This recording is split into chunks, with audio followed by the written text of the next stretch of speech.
Bonjour, c'est Chris Esson. Aujourd'hui, nous allons parler des programmes spatiaux secrets. C'est un sujet qui dérange et beaucoup de personnes dans les milieux ufologiques ont encore du mal à y croire, malgré les preuves qui sortent depuis plus de 20 ans. En mai 2001 a eu lieu une conférence extraordinaire à Washington, organisée par le Dr Stephen Greer et son équipe du Disclosure Project.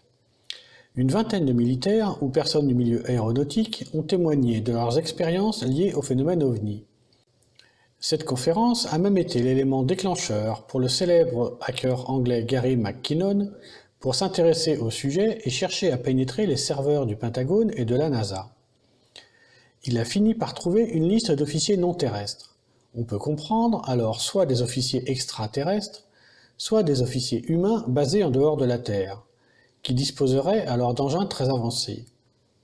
Dans les deux cas, ça signifie qu'on nous cache beaucoup de choses. Dans cette conférence de mai 2001, un témoignage particulièrement important est celui de Mark McCandlish sur l'existence de l'engin ultra-secret à antigravité, le Fluxliner, développé dans les années 1950-1960 et qui m'a servi de point de départ pour comprendre la physique mise en œuvre. Plus près de nous, l'engin triangulaire à antigravité appelé TR-3B est de moins en moins secret aussi. Tout porte à croire que c'est lui qui était au cœur de la vague belge en 1980. Mais revenons à la genèse de ces programmes spatiaux secrets, grâce à un livre extraordinaire sorti en décembre 2015, écrit par William Tompkins, Selected by Extraterrestrials, My Life in the Top Secret World of UFOs, Think Tanks and the Nordic Secretaries. Soit sélectionné par les extraterrestres, ma vie dans le monde top secret des ovnis, des groupes de réflexion et des secrétaires nordiques. Ce livre relate son parcours exceptionnel dans l'industrie aéronautique aux États-Unis depuis la fin des années 40 et les recherches et projets avancés s'appuyant sur des technologies non conventionnelles liées au phénomène ovni. Son expérience la plus significative se déroule de 1950 à 1963 au sein du plus grand groupe aéronautique de l'époque, la Douglas Aircraft Company, et plus précisément dans un groupe de recherche ultra secret qui s'appelle Advanced Design A250. Il se fait remarquer dès son adolescence car il réalise des maquettes parfaites de la flotte de la Navy, grâce à ses visites régulières sur les bateaux mouillés à Los Angeles et à sa mémoire photographique. Ces maquettes sont exposées dans des magasins sur Hollywood Boulevard et attirent de nombreux visiteurs. Dès 17 ans, il se fait enrôler dans la Navy par l'amiral Rico Botta sur des missions de transfert d'informations top secrètes obtenues par les services de renseignement US sur les travaux des scientifiques allemands du Troisième Reich. Ces informations portent sur des moyens de propulsion non conventionnels et sur l'antigravité en particulier. Écoutons-le dans une interview réalisée fin 2016 par l'équipe du projet Camelot. Can I ask you one thing about these operatives who went into Germany to get this information? Did they, we know there were spies from your description, but so they were undercover, so to speak. Yes. And they must have seen the craft with their own eyes as well. Yes. Correct? Yes, absolutely. Okay. So in some cases they were working on the craft even. They actually got on board, got inside. All right. They took photographs inside, stuck them in some place and managed to be part of the package that was delivered to Admiral Kabata. Ce document de la CIA datant de 1953 confirme que les Allemands avaient développé des prototypes opérationnels de soucoupes volantes dès l'hiver 1944-1945.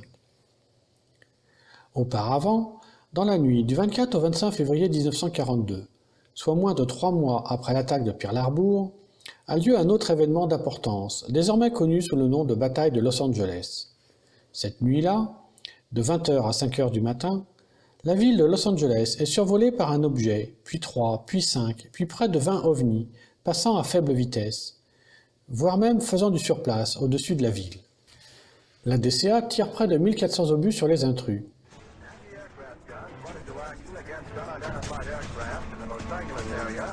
Ordered by the Fourth Interceptor Command at 2:25 a.m. The unidentified object moved slowly down the Pacific coast from Santa Monica and disappeared south of Long Beach. Searchlights closely followed the object down the coast and kept it centered in their track. Shells frequently detected crossing heavy objects.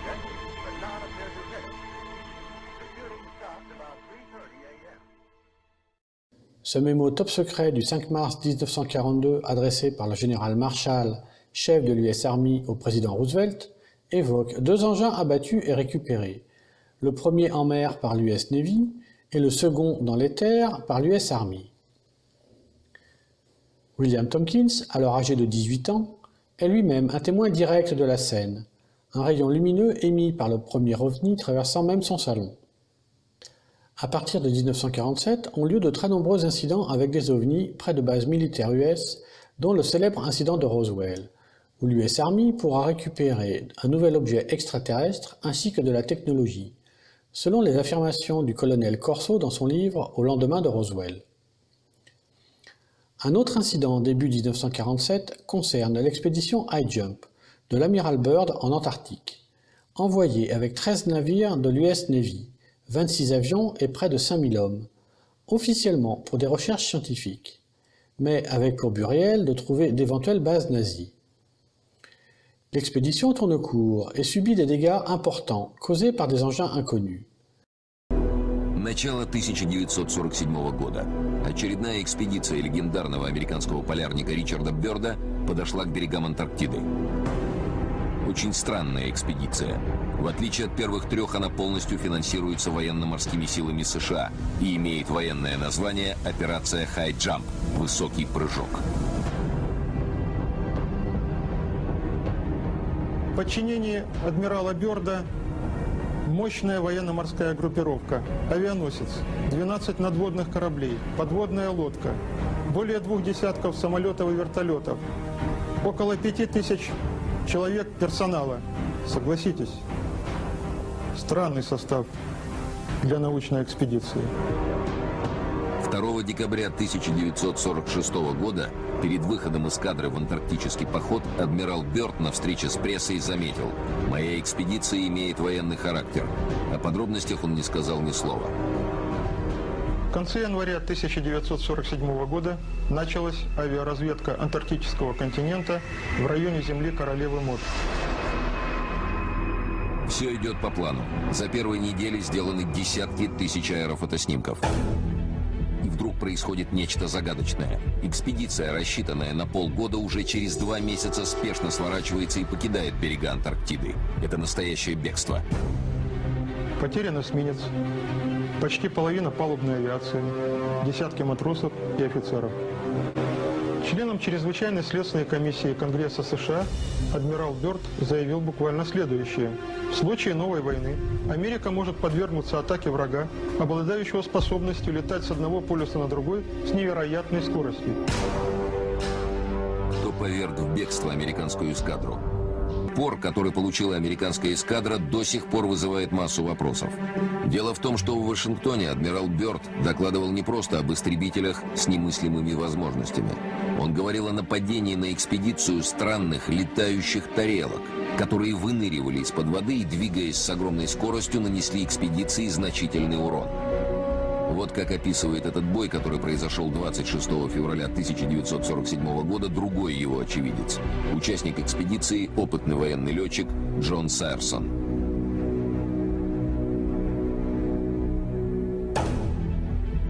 Они выскакивали из-под воды, как угорелые, и проскальзывали буквально между мачтами кораблей с такой скоростью, что потоками возмущенного воздуха рвало радиоантенны.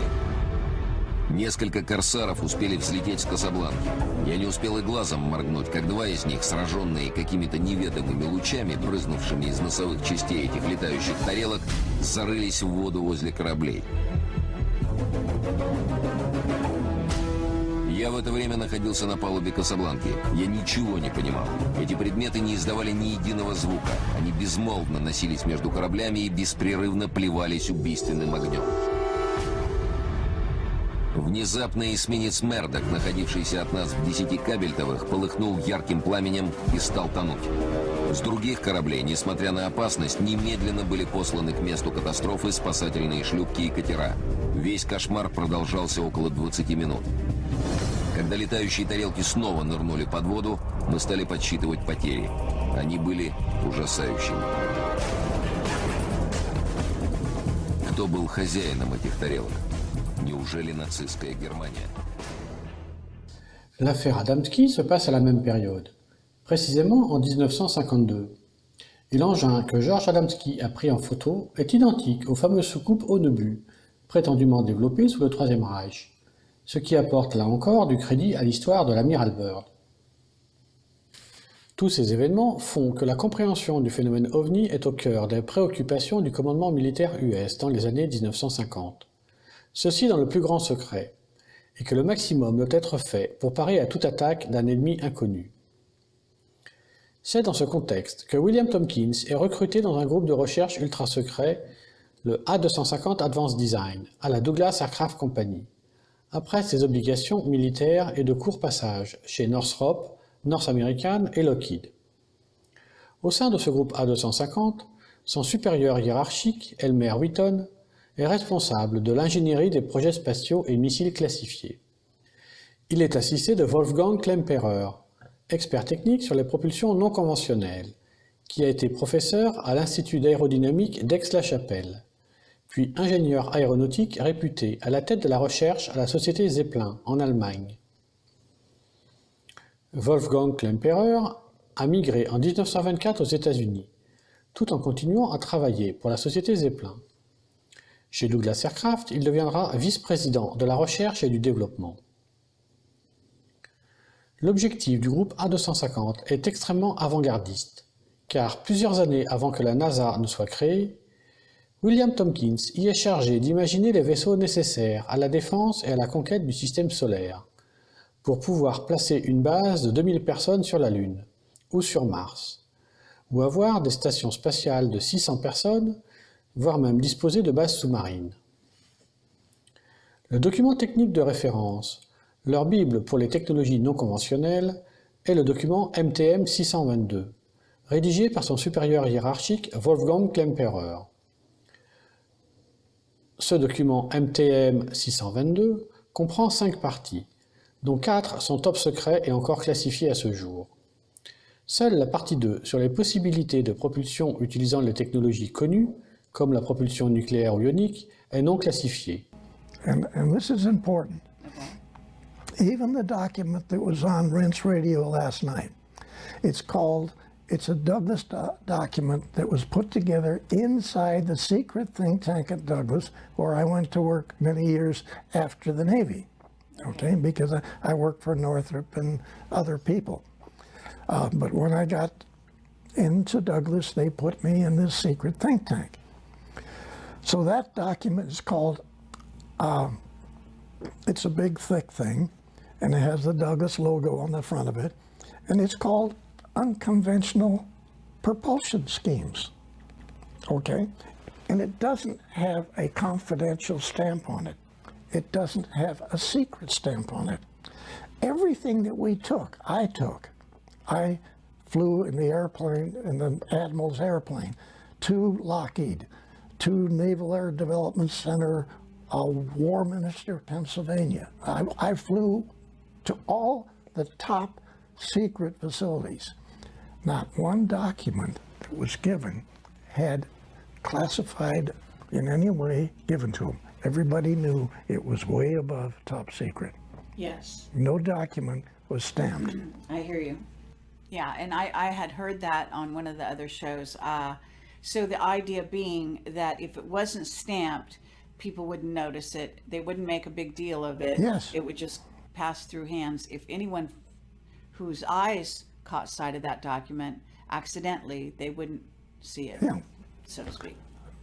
But it's an interesting way to handle the most classified Yes. subject on the planet. Absolutely. Well, actually quite ingenious, really. Dans les années 1950, le sujet de l'antigravité est même abordé dans les journaux avant d'être passé sous silence. Écoutons la déclaration de Stephen Greer à la conférence Congressional Hearing Initiative, qui a eu lieu pendant une semaine à Washington fin avril 2013. Those events led to, as Philip Corso describes, a reverse engineering program. As you all know from the famous Wilbur Smith document of 1951 from Canada, it talks about that flying saucers exist, but there's a high-level team headed up by Dr. Vannevar Bush that is studying the, quote, modus operandi of these vehicles. These were the most brilliant scientists, Edward Teller, Oppenheimer, and others Herman Oberth, amongst others, who were in this team studying how extraterrestrial vehicles move. In October of 1954, a key date I want the committee to remember, we have actionable intelligence from someone who has worked in the National Security Agency and has been in the vault. All of this went deep black because they figured out at that point gravity control. So since 1954, October of that year, we have not needed rockets, jets, internal combustion engines, and surface roadways between cities. Wolfgang Klemperer décède en 1965. En 1982, sa fille Eleanor confie ses archives privées à l'Université du Wyoming. La boîte numéro 6 contient 2 dossiers qui retiennent mon attention. Ils ne contiennent qu'une page chacun. Le dossier sur la gravité contient le calcul de la gravité à l'intérieur d'une planète. Et la seconde page sur les voyages interstellaires reste à décoder.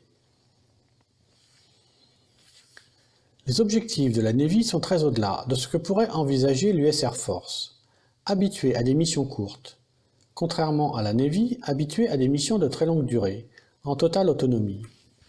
Le projet s'appelle le projet Nova, et il donnera naissance dans une première phase au projet Apollo et à la fusée Saturne V. Dans sa configuration maximale, la fusée porteuse Nova peut même être 10 fois plus lourde que la fusée Saturne V.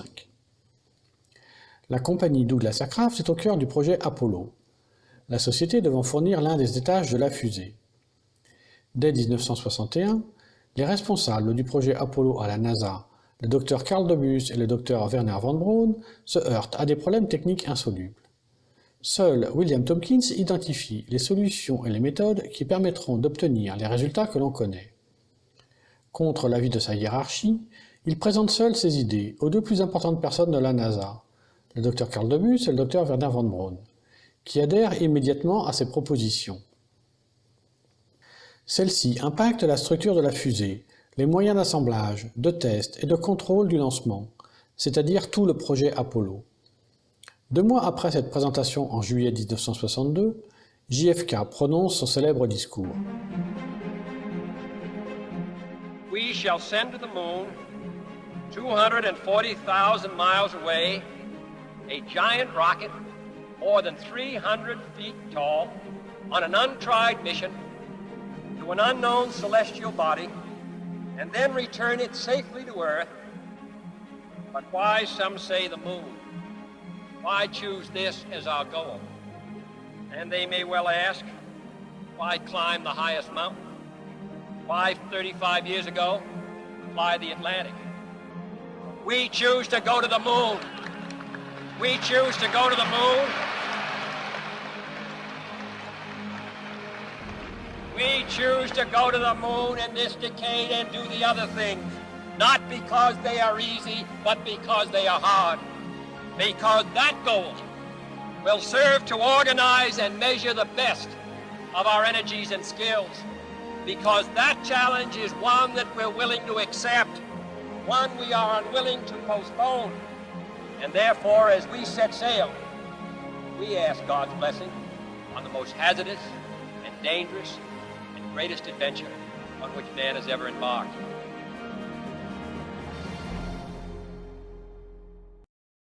Son audace lui vaut de se faire virer de la société Douglas Aircraft, et le Dr Carl Debus le fait entrer à North American Aviation, tout en lui donnant un grand nombre de responsabilités dans l'ensemble de l'organigramme du projet Apollo. Il travaillera ensuite pour TRW, Lockheed, American Jet Corporation et General Dynamics. Durant les missions Apollo, il travaille chez TRW, où il peut assister en direct aux échanges entre la NASA et l'équipage, sans aucune censure. Pour la mission Apollo 8, la NASA et TRW ont désormais accès en direct à la vidéo en couleur prise depuis le module de commande où sont les astronautes. Sur la vidéo, alors que le module de commande est en orbite basse, des structures géométriques au sol sont clairement visibles. À l'issue de la dernière orbite autour de la Lune, au moment où le module de commande retrouve le contact radio avec la Terre, il se passe alors ceci.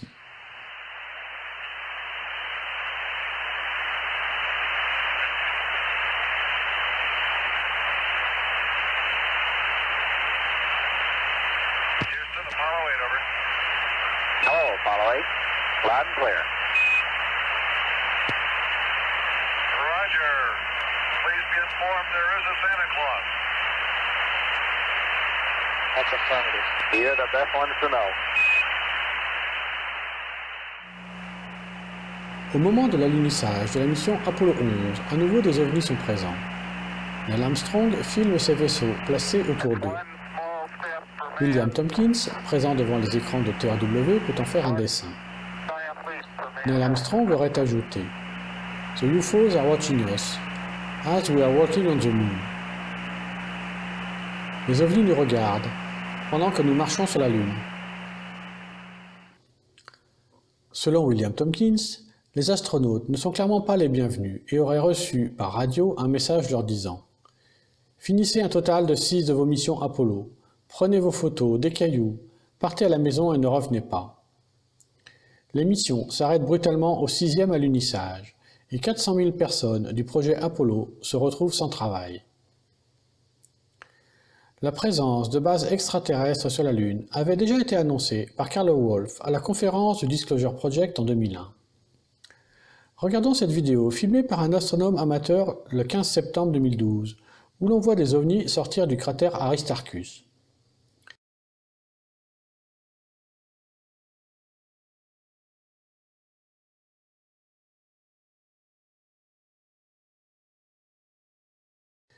Mes calculs donnent une vitesse maximale supérieure à 350 km/s et une accélération maxi supérieure à 5000 G.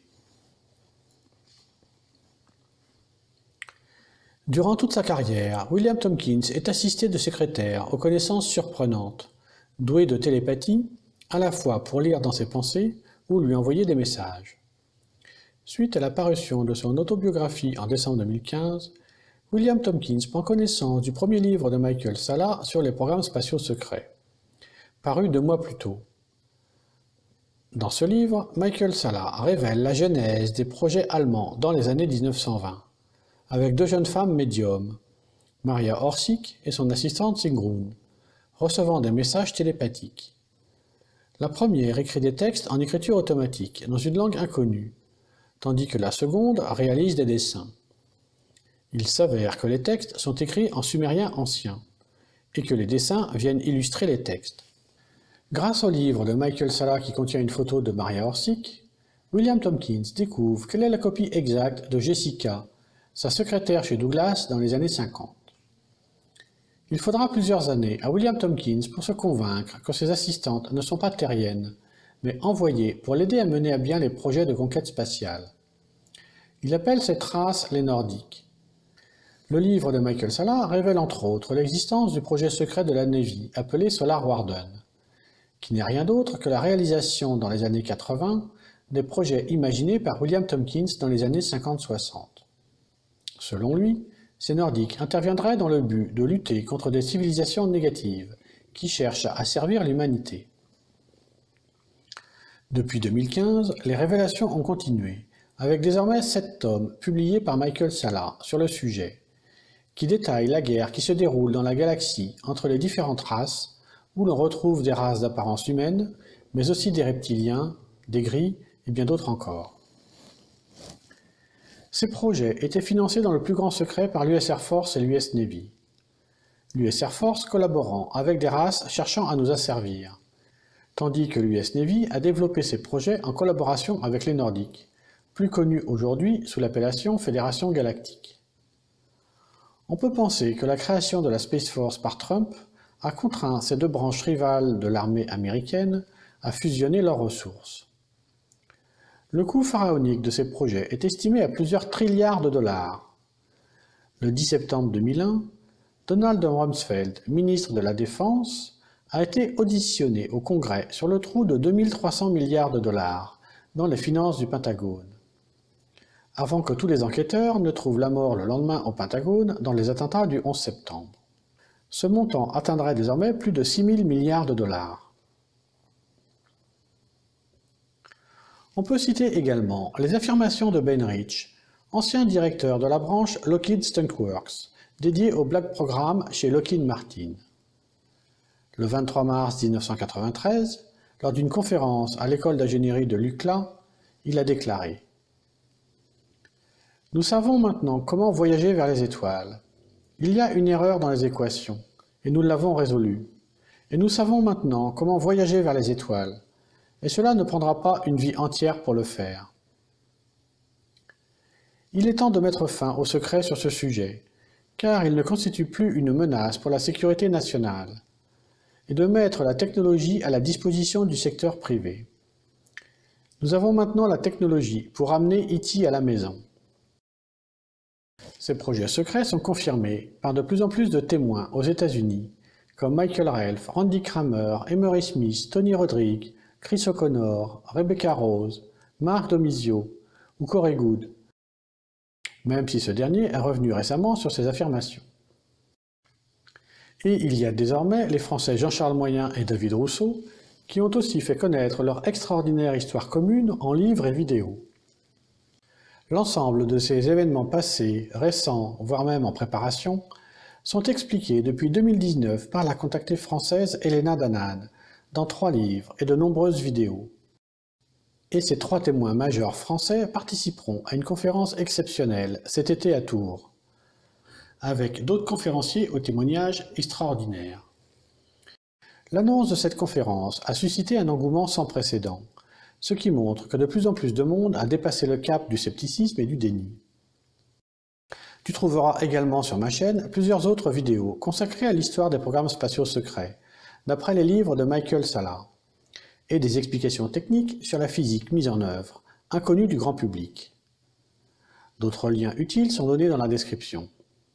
Voilà, c'est tout pour aujourd'hui. Je te dis à bientôt et souhaite une très bonne conférence à tous ceux qui auront la chance d'être à Tours les 21 et 22 juillet.